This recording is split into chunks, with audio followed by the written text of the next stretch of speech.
Welcome back to Three Questions Podcast. My name is Cam King, owner, founder of CK Collective. This is episode 7. I am going to hit this pretty quick because I think these are 3 really good questions that I really want to answer. These questions were submitted by John from Pennsylvania, one of my former clients. John, I really appreciate these questions. You actually sent me a list of like 15 or 20, and I will intersperse those throughout everything else. And additional podcasts. So I want to hop right into it. And I appreciate everyone that has listened to this podcast, either on YouTube or on Spotify. I think these are going really well. Eventually, we will bring in more sponsorships and guests as well. I don't want to be the only one answering your questions. Again, I do not know everything. I like getting these questions. It helps me learn. And then when I speak them on the podcast, or I try to work through them on the podcast into some sort of coherent way of every piece of content that I've ever watched or book that I've ever read, and I try to explain this, I think it tends to come out and hopefully inspire you to sort of research more of whatever sort of the essence of the question is. Now, let's hop into it. First question is, what is the fastest path to getting back on track after blowing up your routine? I know a lot of people find Andrew Tate very polarizing, but he talks about being on a routine. And one of the things that I really liked that he does say, which I don't like everything, and I'm not putting him on a pedestal, but he talks about speed. He talks about how, depression, anxiety, these things can't catch up to him because he never slows down. And I understand that life has its ups and downs, its ebbs and flows, and we can't always be going a million miles an hour, right? I tend to think that sometimes working slowly and more diligently allows you to have a better view. Sometimes you have to stop and find ways to appreciate what you do have, not always focusing on what you don't have. But I do think that objects in motion tend to stay in motion, right? And objects at rest tend to stay at rest. So I think the fastest path to getting back on track after blowing up your routine is simply putting one foot in front of the other. I don't care what pace it's at, as long as it is at a consistent pace, okay? Maybe yesterday you had a cheat day. Maybe you were hungover yesterday, or you went out last night, or things at work aren't going good, or you had a fight with your spouse.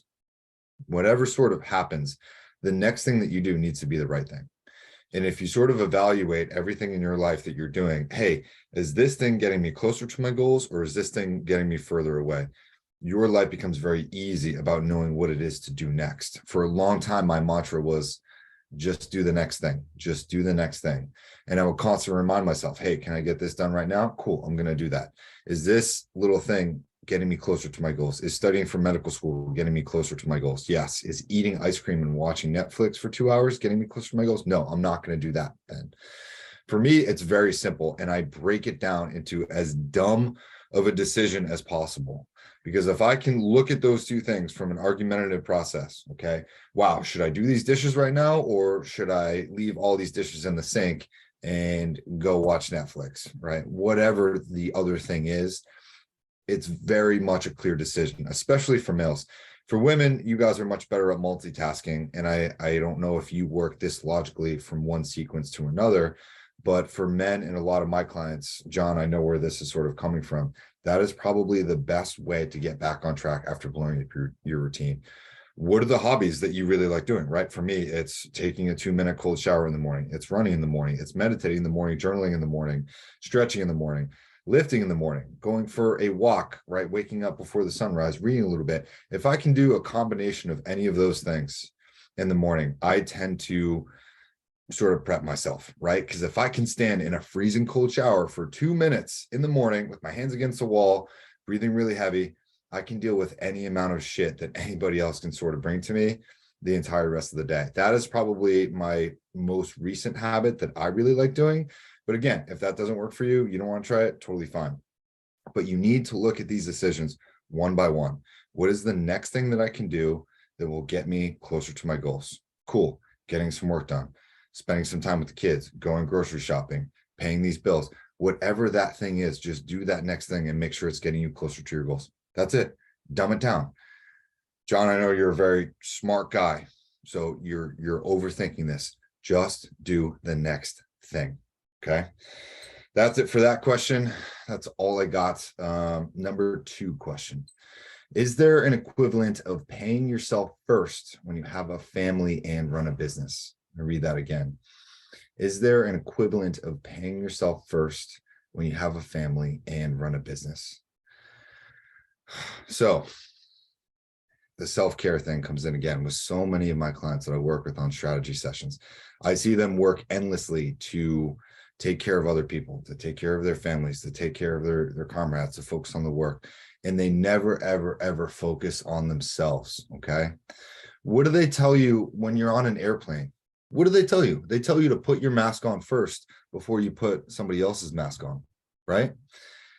I do not know for the life of me why we can't figure out why we need to take care of ourselves, especially as men. Like I see men getting beaten up or attacked almost in today's society. And I don't know why that is, but in terms of paying yourself first, my brother in Christ, you have got to take care of yourself first.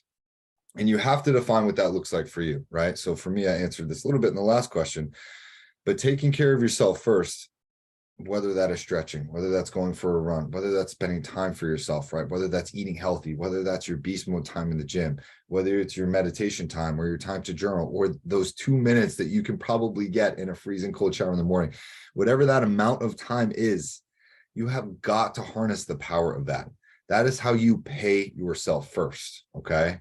And if you're not filling up your cup, you cannot disperse that to others. And unfortunately, as men, it is our job to fill our cups up so that we can share that with others. Okay. Men, when we are successful, tend to be very selfless. We love to give, we love to protect, we love to provide. This is instilled in us from the past 40,000 years of evolution. We're not going to get rid of it in our lifetimes. Okay.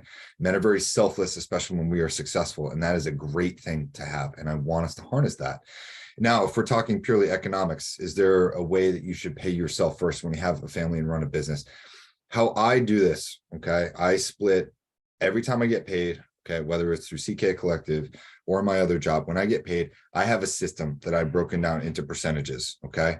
I am going to give myself X percent of into my savings, X percent into investments, X percent into crypto, X percent into retirement, X percent into checking, and X percent into fund expenditures or emergency funds. Okay. And if you don't have a system like that, how can you ever sort of make an excuse to sort of pay yourself first? I think you should pay yourself first, because it's the same analogy of when the oxygen mask dropped down on the plane. You need to give yourself oxygen first. Okay. You have got to pay the man before the man can pay his bills. That's probably as simple and as healthy as I'll be able to tackle that one, John.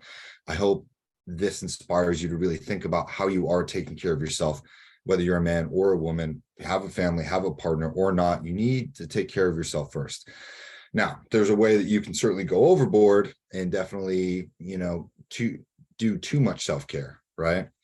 Going out and buying cupcakes and going out drinking and going out and buying a new car or a new gun, whatever it is. You need to find a way to limit your expenditures, right? If you can put the reward on the other side of the work, awesome. That is going to motivate you to finish the work, to get paid, to do whatever, to get to the next level of your business. You need to schedule out these rewards for yourself. You cannot go overindulging in a certain way. That will certainly crash your motivation. It will crash your reward system. And it is not a successful way to sort of train and hack your brain to do hard stuff and get over that hump. But you have got to pay yourself and give yourself a little bit of a reward at the beginning in order to keep you going through. Okay. I talked about this, I think, in some of the previous podcasts, especially how to use dopamine and sort of, I think that was maybe episode 5. Go check that out. Let's end it and go to the last one. Okay. Question number 3. While you may need to spend money to make money, when it comes to giving freely of your time, especially for clients or potential clients, in what ways and some examples can you create healthy boundaries to make sure you don't get taken advantage of? Okay. So let's focus on the last part of this. How can you create healthy boundaries to make sure that you don't get taken advantage of? Okay. Talk about this all the time in my coaching sessions. And what I will say is this, okay? Healthy boundaries boil down to 3 things. And again, I hammer every single one of my clients about this, okay? They're called protocols, boundaries, and non-negotiables. And I will explain them this way. Protocols are things that you do automatic. Okay. Hey, when I get paid, I put X percentage of money into X, Y, and Z accounts. Okay. That's a protocol that I have. Another protocol I have is I do not address people that don't address me properly. Right. That's if I have a friend that says, hey, fucker, or hey, whatever, or hey, asshole. I don't turn around. I do not look at that person. I do not engage with people that speak to me in a negative way, especially from the get-go, or if they don't know my name. Okay. Also, disrespect. When people try to disrespect me, even if they're a friend, okay, a friend, a coworker, if someone is speaking to me in a negative way, one of my protocols, and I love this, you can take this. I just look at them. I wait a second when they're finished, and I go, "Are you okay?" Completely deflates them. Works 100% of the time. Okay. That is what a protocol is. These are things that you do automatically. And when you build in these systems into your life tends to be more efficient, and you don't have to think as hard, and things become easier for you and allow you to set better boundaries, which is the second part.